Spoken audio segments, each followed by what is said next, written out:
On rappelle qu'il y a eu plus de 2500 bâtiments incendiés ou dégradés, dont 105 mairies et 168 écoles. Il va falloir qu'ils se reconstruisent.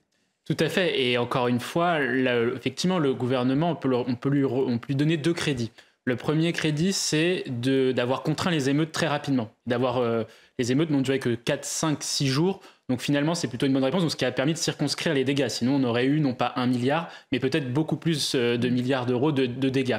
Le deuxième point pour lequel on peut leur donner un peu de crédit, c'est cette réponse-là coordonnée, État, collectivité territoriale avec les régions, etc., etc.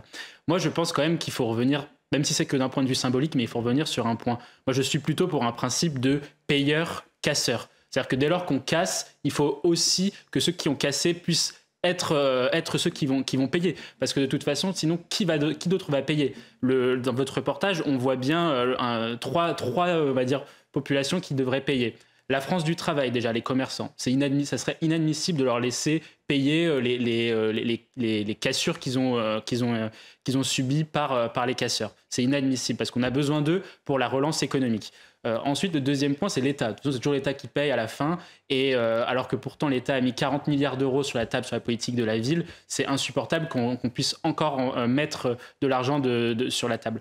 Et puis le troisième élément, le reportage en parle, c'est les assureurs. Les assureurs aussi sont aux côtés des pouvoirs publics et des commerçants, mais les assureurs ont aussi d'autres dépenses à assumer, notamment tout ce qui va être dépenses liées aux catastrophes naturelles, la sécheresse, etc.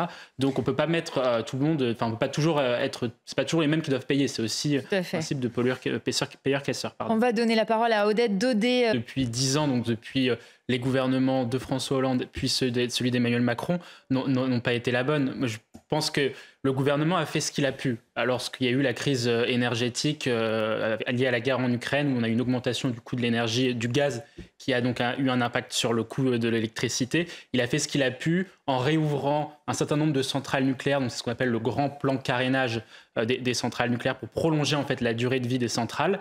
Il a donc pour pousser au maximum l'offre d'électricité, il a mis en place les boucliers tarifaires. Votre reportage le montre bien, mais c'est énormément d'argent, ça coûte énormément d'argent à la collectivité nationale.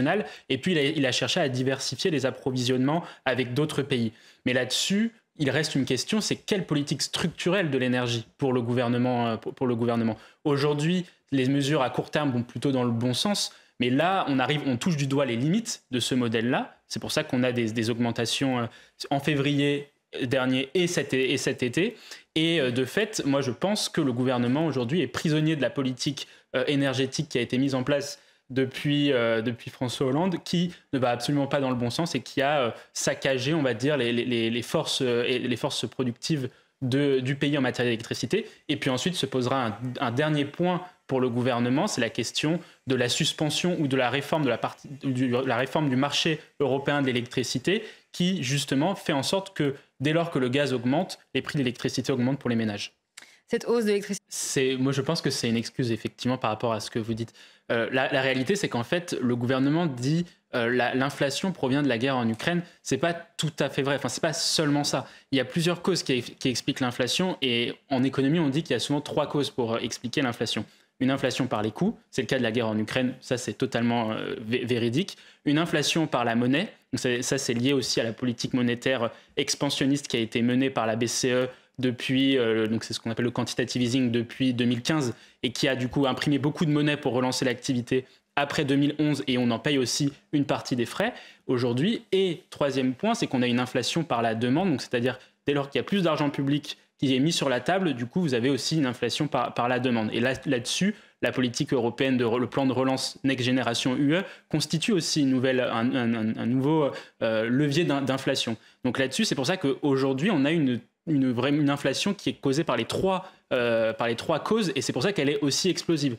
Et les réponses, on va dire, court-termistes, de mettre un bouclier tarifaire, c'est pas ce type de réponse-là qui vous permettent de répondre à une telle inflation. Aujourd'hui, il faut plutôt aller chercher du côté des réformes structurelles, je le disais, le marché européen de l'électricité, et également ensuite tout ce qui va être politique d'offre énergétique, tout en sachant que la France a des formidables capacités de production industrielle d'électricité avec le nucléaire, mais qu'on a sabordé. Et là-dessus, il y a eu un rapport, une mission d'enquête au Sénat qui a montré en fait l'impact des politiques sur donc des politiques négatives depuis François Hollande sur le marché, enfin sur l'électricité, la production d'électricité française. En effet. Allez,